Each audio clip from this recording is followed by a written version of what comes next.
Bonjour à toutes et à tous, j'espère que vous allez bien et comme tous les autres jours de la semaine, on se retrouve pour découvrir les infos autour du développement et que ce soit des actus, des outils ou des infos plus ou moins réjouissantes. Et comme d'habitude, le programme est assez chargé avec de l'IA mais aussi les suites dans le Cyber Resilience Act qui posait de gros problèmes au monde open source, ou encore quelques rebondissements dans le procès entre Apple et Epic Games. Mais bon, avant de plonger dans cette actu de 2023, le 5 juillet c'est aussi une date très importante pour Amazon car c'est tout simplement en 1994 que la société a été créée par Jeff Bezos, mais en revanche, le site il est arrivé qu'une année plus tard, c'est-à-dire en 1995. Et j'imagine que ça a été fait exprès, mais Jeff Bezos a quitté son rôle de CEO un même 5 juillet, mais cette fois-ci en 2021. Et d'ailleurs, d'une manière générale, on voit que l'entreprise elle se porte un peu moins bien depuis son départ, mais bon, elle n'est pas à l'agonie non plus. Allez, on referme déjà cette petite page historique pour bien revenir en 2023, et d'ailleurs j'en profite pour passer un petit coucou à ma maman qui fête aujourd'hui son anniversaire, mais bon, pour le coup là je vous dirai pas l'année. Allez, sans transition, on enchaîne maintenant avec les actus du jour.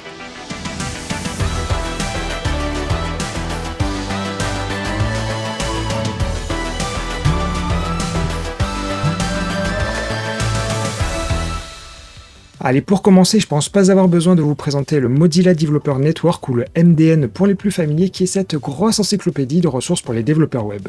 Et comme qui dirait chez Mozilla, ils disent blanc et ils font noir car il y a quelques temps ils voulaient se hisser en tant qu'organisation digne de confiance autour de l'IA, là où OpenAI a de moins en moins la notion d'open.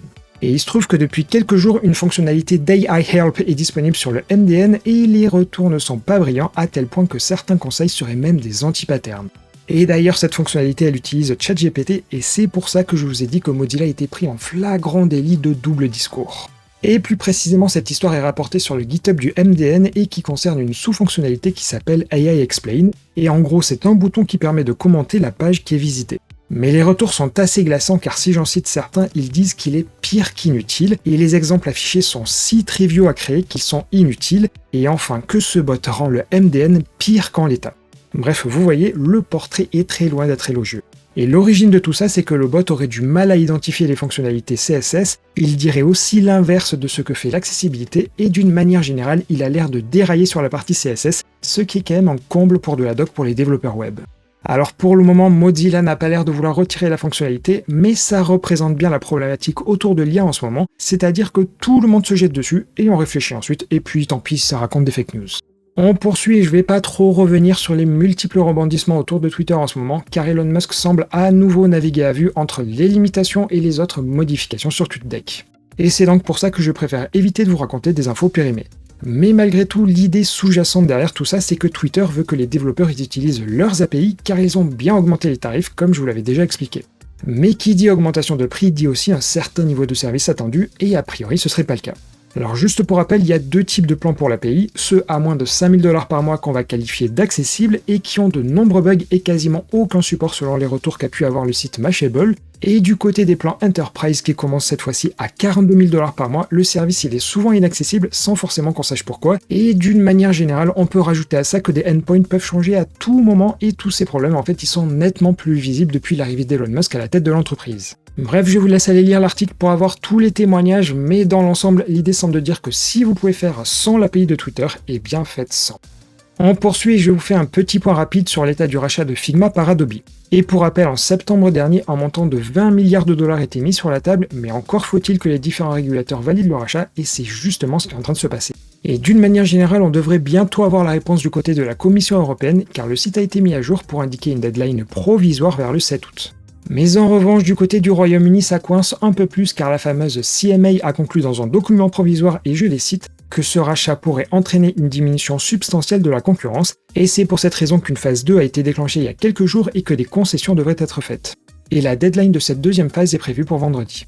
Et en la matière, le rachat d'Activision Blizzard King nous donne les pistes sur ce qui pourrait se passer, puisque Microsoft a déjà dû lâcher pas mal de lest, et ce qui a permis de recevoir le feu vert de l'UE, mais par contre pas celui du Royaume-Uni.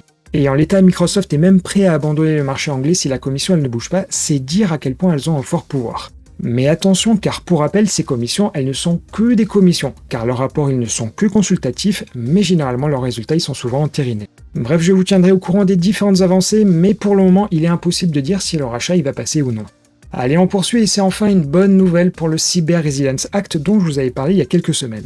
Et dans l'idée, le Parlement européen veut mettre en place un ensemble d'obligations pour faire face à la cybercriminalité qui ne cesse d'augmenter. Et pour ça, la loi a deux gros piliers. D'un côté, forcer les sociétés à créer et surtout à maintenir dans le temps des produits sûrs, et de l'autre côté, prévenir les utilisateurs en cas de faille.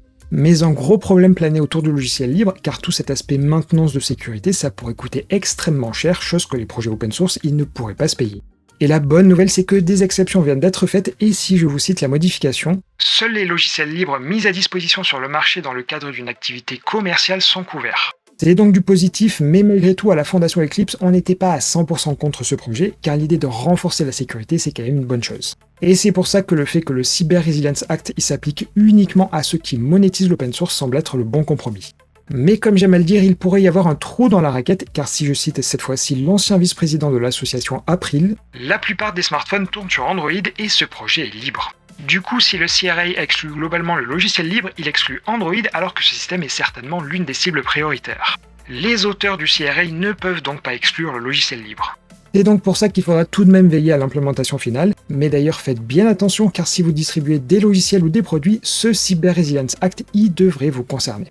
On poursuit et vous croyez qu'on en a fini avec l'actu juridique? Eh bien pas du tout, car vous savez qu'il y a le fameux procès entre Apple et Epic Games autour du monopole de l'App Store et aussi des solutions de paiement. Et pour la faire courte dans l'appel, Apple a quasiment tout gagné, mais ça semble pas leur suffire. Et en effet, ils montent au niveau de la Cour suprême des États-Unis pour la question autour du fait d'inclure un lien vers des solutions de paiement alternatives dans les applis. Bref, je vous dirai les prochaines étapes, mais c'est clairement un moyen détourné pour minimiser l'impact de la décision et faire en sorte qu'Apple enclenche toujours la cash machine. Bon, et ben voilà, c'était tout pour l'actualité en général autour du développement, et vous voyez qu'en ce moment, il y a plutôt à dire. Et bon, avant de passer à l'aspect plus nerd de la vidéo, on fait un petit détour par les actus en bref.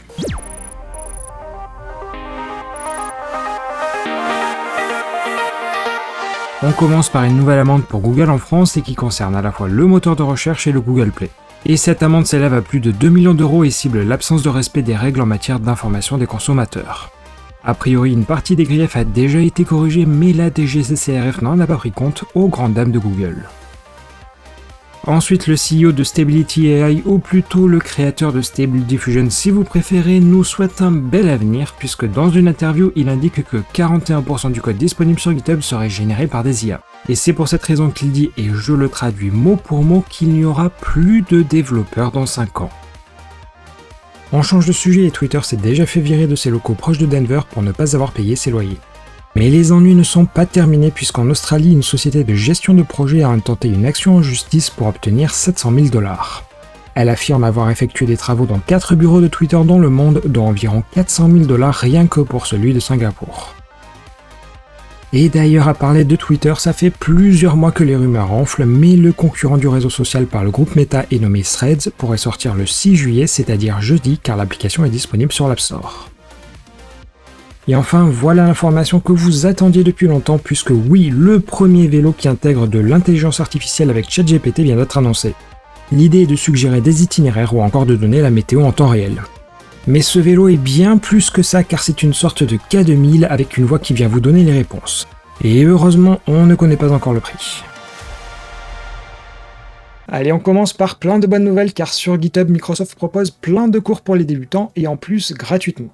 Alors généralement, ils s'étendent sur plusieurs semaines et vous avez plusieurs thématiques, à savoir le machine learning, l'intelligence artificielle, le développement web et enfin la data science. Et comme d'habitude, vous retrouvez tous ces liens dans la description. Et ensuite, je vais vous évoquer une bonne, mais aussi une mauvaise nouvelle pour le projet LibJPEG Turbo, qui est une bibliothèque très utilisée pour compresser et décompresser des images en JPEG. Et à ce titre, la version 3.0 vient tout juste de sortir, et même si le développeur y grogne un tout petit peu car il a eu très peu de retours pendant les 3 mois de bêta, c'est bon, c'est bien en ligne. Mais en revanche, la mauvaise nouvelle, c'est que ce projet est open source et que le mainteneur alerte sur le fait qu'il pourrait ne pas y avoir de version 3.1, car il a tout simplement plus suffisamment de financement.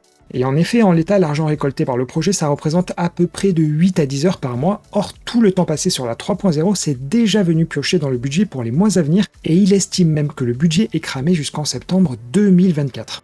Alors il implore à recevoir des dons supplémentaires, sans quoi le projet pourrait tout simplement basculer en mode maintenance. Alors si toutefois vous utilisez le projet dans votre entreprise et que vous avez un tout petit peu d'argent, eh ben n'oubliez pas que l'open source, il y a aussi des personnes derrière. On poursuit, hier je vous disais que F-Droid était bloqué en Chine et ça m'a permis de tomber sur un article de juin que j'avais pas vu. Et ils expliquent qu'en plus de leur application Android, ils ont travaillé sur un prototype en Flutter pour avoir une PWA et pouvoir rechercher dans les dépôts de F-Droid. Alors pour le moment ça reste flou dans ceux qui disent, mais le format PWA ça pourrait potentiellement ouvrir les vannes aux utilisateurs d'iOS. Alors je sais pas s'ils disent ça pour les PWA hébergés sur F-Droid qui sont en effet sont cross-platform, ou alors s'ils veulent vraiment héberger des vrais applis iOS. Car en fait dans leur dernière phrase ils disent clairement que F-Droid ne sera livré que sur des plateformes libres, donc c'est finalement un peu ambigu, mais je vous tiendrai quand même au courant. Et tiens, à parler de Flutter, il y a en ce moment à Berlin la FlutterCon, et à ce titre, la 3e version de Widgetbook vient de sortir. Et c'est un super outil pour extraire vos widgets et facilement les tester. Et dans l'article de présentation des nouveautés, ils annoncent avoir moins de dépendances ou encore une toute nouvelle approche pour la génération de code. Bref, si ça vous intéresse, vous savez où trouver les infos dessus, et c'est tout simplement dans la description de cette vidéo. Et enfin, tout à l'heure, je vous parlais d'iOS, et une bonne nouvelle arrivera sur iOS 17 puisque les applications tierces d'appareils photo devraient s'améliorer. Et selon ce que nous apprend iGeneration, aujourd'hui les apps tierces, elles ne reçoivent les photos qu'après Diffusion, c'est-à-dire après tout l'aspect traitement de photos par l'intelligence artificielle. Et sur iOS 17, les applis tierces, elles pourraient demander un traitement plus léger pour les avoir donc plus vite. Et ce sera uniquement lorsque les utilisateurs les visionneront dans leur galerie ou alors en tâche de fond que le processus complet sera fait. Ça devrait donc donner des arguments supplémentaires pour utiliser d'autres applis que celles fournies par Apple, d'autant plus que le lag lorsque vous appuyez sur le déclencheur devrait aussi être réduit. Mais bon, pour ça, il faudra attendre en septembre et la version stable d'iOS 17.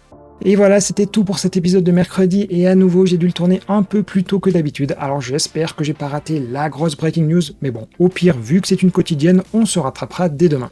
Allez, sur ce, je vous laisse, et n'oubliez pas de liker, de vous abonner à la chaîne ou encore de partager la vidéo. Et de mon côté, je vous donne bien sûr rendez-vous demain, et au passage, je fais un gros bisou à ma maman pour son anniversaire qui, je crois, regarde les Dev Café, mais bon, je crois aussi qu'elle comprend pas souvent grand chose.